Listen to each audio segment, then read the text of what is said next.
মৌলভীবাজার ২৫০ শয্যা বিশিষ্ট সদর হাসপাতালকে ৫০০ শয্যায় উন্নীতকরণ করায় শুকরিয়া আদায় ও হাসপাতালের সার্বিক সমস্যা দূরীকরণ এবং মেডিকেল কলেজ প্রতিষ্ঠার দাবিতে অবস্থান কর্মসূচি পালন করেছেন জেলা সামাজিক সংগঠনসমূহের নেতৃবৃন্দ।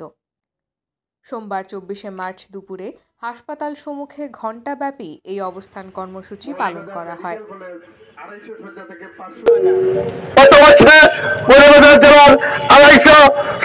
হাসপাতাল দক্ষ চিকিৎসক সহ সকল ক্রান্তিত সেবা প্রদানে বিঘ্ন ঘটে বিদায় শূন্য ঘটে দ্রুত জনবল প্রদান করা এবং সিনিয়র কনসালটেন্ট জুনিয়র কনসালটেন্ট সহ সকল জনবল রিক্রুট করা প্রয়োজন। এই হসপিটালকে 250 শয্যা থেকে 500 শয্যা হয়েছে। পরবর্তী পর্যায়ে এই হসপিটালকে করা যায় একটা সরকারি মেডিকেল কলেজ। এই সরকারি মেডিকেল কলেজে ডাকে আমরা সবাই সমর্থ হয়েছি।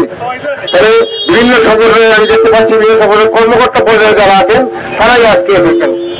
আমাদের মৌলভীবাজারে বিভিন্ন সংগঠন, বিশেষ করে সচেতন নাগরিক ফোরাম, সমাজিত সামাজিক উন্নয়ন পরিষদ আর মৌলভীবাজার সহ বিভিন্ন সংগঠন মৌলভীবাজার সরকারি মেডিকেল কলেজের দাবিতে বিভিন্ন আন্দোলন সংগ্রাম করে আসছে, কিন্তু আমরা এখন পর্যন্ত সে বাস্তবায়ন দেখতে পারি নাই।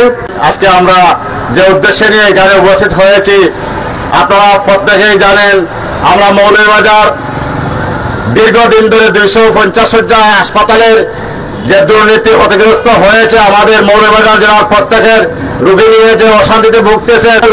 মৌলভীবাজার সরকারি মেডিকেল কলেজ যে অনিয়ম চলে, অব্যবস্থাপনা চলে, এটার লাগিয়ে আমরা ধারাবাহিকভাবে আন্দোলন সংগ্রামের কর্মসূচি অব্যাহত রাখা লাগবো।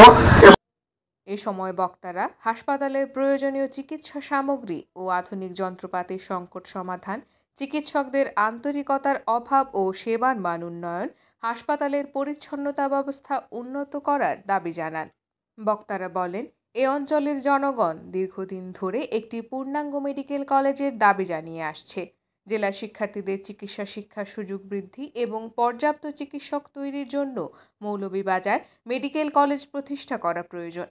এছাড়াও হাসপাতালকে ৫০০ শয্যায় উন্নীতকরণ করায় অন্তর্বর্তীকালীন সরকারকে ধন্যবাদ জানান তারা।